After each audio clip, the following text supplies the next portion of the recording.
Call our meeting to order.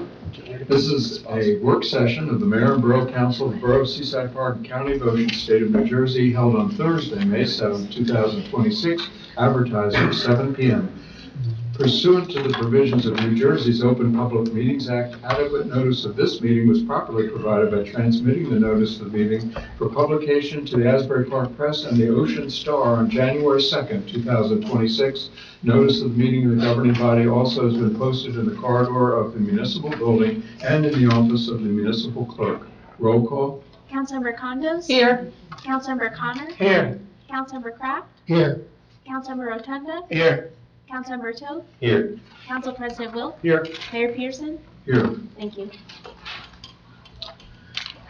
The first item on work session for discussion is a proposed amendments rather to the substantial damage regulations that's listed for introduction for first reading tonight as ordinance 22622 at the regular meeting. And I can turn it over to Council President Wilk, who's also obviously a long-term member of the planning board, and this has come up in various contexts, in particular with the application and interpretation with the potential for construction and improvements to homes. It's come up quite a few times, Mayor. Pretty straightforward. Right now, there's a look-back period of 10 years for any kind of substantial improvements that you want to do on your home.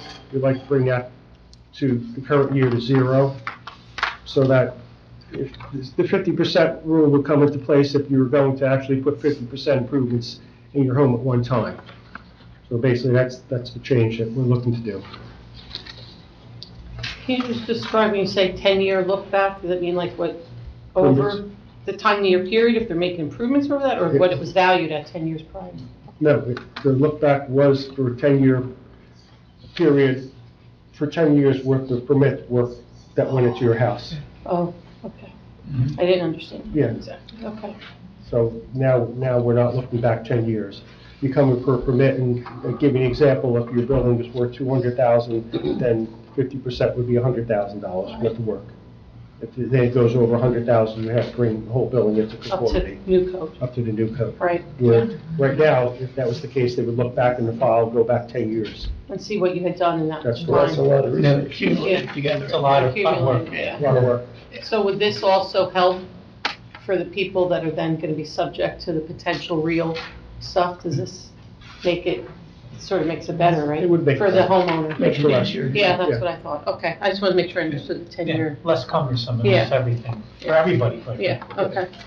Thank you. It became particularly difficult when you had a sale of a home and the new owner had a proposal for just a room addition or a deck or whatever it was. And as applied previously, you had to look back in time with a prior owner and look at permits, records, and it became dicey and difficult. So. Or if the previous owner did work and then the new owner came in and wanted to do a repair, say replace the front stairs and back deck, that can trigger the 50%. Right, because it was the cumulative Right. over that period. All right, so it sounds like a good thing for the first homeowner. Yeah. Yeah, and it helps with Especially the in other that scenario, I'm potential. just Yeah, no, saying, you know, or a new kitchen or a new Yeah. bathroom, whatever. yeah, it's good the to item would explain be. it, the impact. Yeah. Anything else on that one from anyone from the council?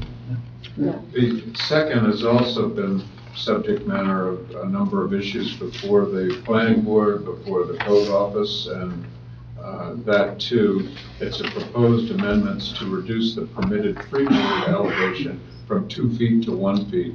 That's listed for introduction ordinance 22623 at the regular meeting. So, So basically, it's, Borough Seaside Park adopted after Sandy, 2 feet of freeboard. We'd like to reduce that back down to one foot. It would help with the new real rules of 4 feet. So we feel that it'd be excessive for the height of the building, would make it a little easier. We can't reduce it to none because CRS rating, so it would have to be of 1 foot above, which would be in line to what the electrical has to be. That's pretty straightforward. It is.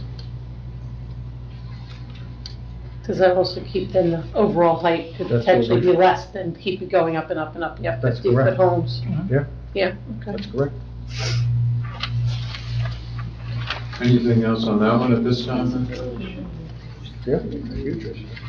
The third one has also come up for discussion in the code office as well as the planning board.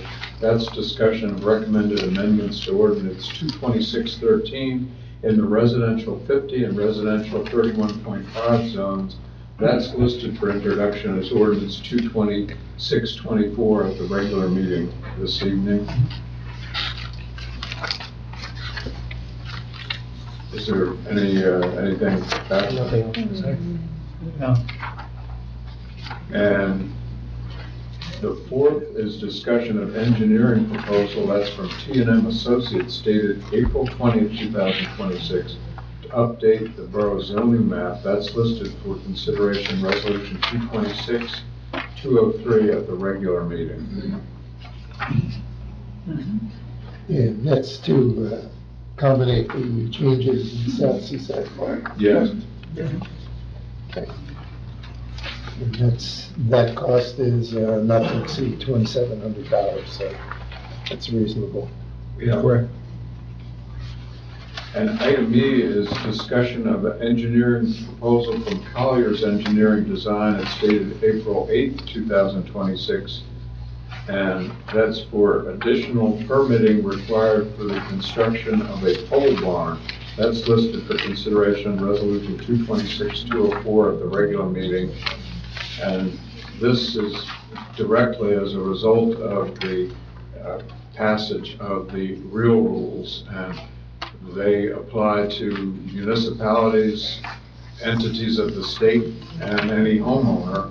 So as such, the engineering associated with our relatively straightforward project of the pole barn has to be reconfigured. You're correct, you said it. This adds another $24,500 to the running cost. Just the permits, right? Just for the Just permits. permits, yeah, which we had to do because of that, yeah. Permits and work. Whoever coined the phrase, Rome wasn't built in a day, was talking about our pole barn. Also, it delayed it once we found this out. Now it's gonna take time. They said these rules were gonna cost everybody money, look at it. Yep. It's big time, man. Yeah.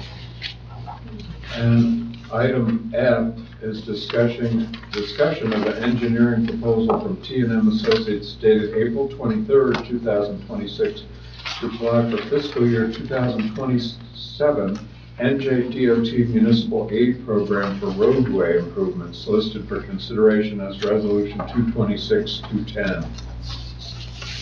And that, we have a running hierarchy, or really the most critically needed roads. It's that list that we apply for and hope we get the maximum for eligibility. And the next in line We're still was, evaluating, we'll probably, yeah, and that may entail now some re-evaluation with that's up to Public Works, the committee. we did, last year's, we did J Street. We did J Street for 25, Five. the 26 members.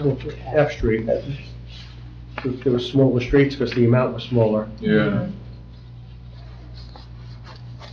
It's unfortunate, the lesser amounts we're taking the smaller streets, which dire need to be done, there's no question about it. But, see what we get for the grant. Yeah. Then we'll determine, we'll do a reevaluation what the next street would be, or streets. C Street is still on the list, it's really a small one. That one really needs to be redone. But we're looking at all options. We thought we were going to do, I believe, C with J Street, We would do CF and J all at once. C, F, and J, but we did, because we did two streets at one time, it kind of works out better, but there wasn't that much in the grant. Anything else on that? Anything further from council for work session discussion at this point? If not, I'll go into the audience. If there's any public comments on any of the work session items, if anyone has them, if they could give their name and address in the record for those items. Hearing none, I'll close the public portion. Unless anyone from council has anything further, I would entertain a motion to adjourn the work session, take a brief moment, and then begin our regular meeting. I make a motion there. Motion by Councilmember Kraft, second by Councilmember Toth. Roll call. Councilmember Kraft, Yes. Councilmember Toth, Yes. Councilmember Condos. Yes. Councilmember Connor, Yes. Councilmember Rotunda. Yes. Council President Wilk. Yes. Motion approved.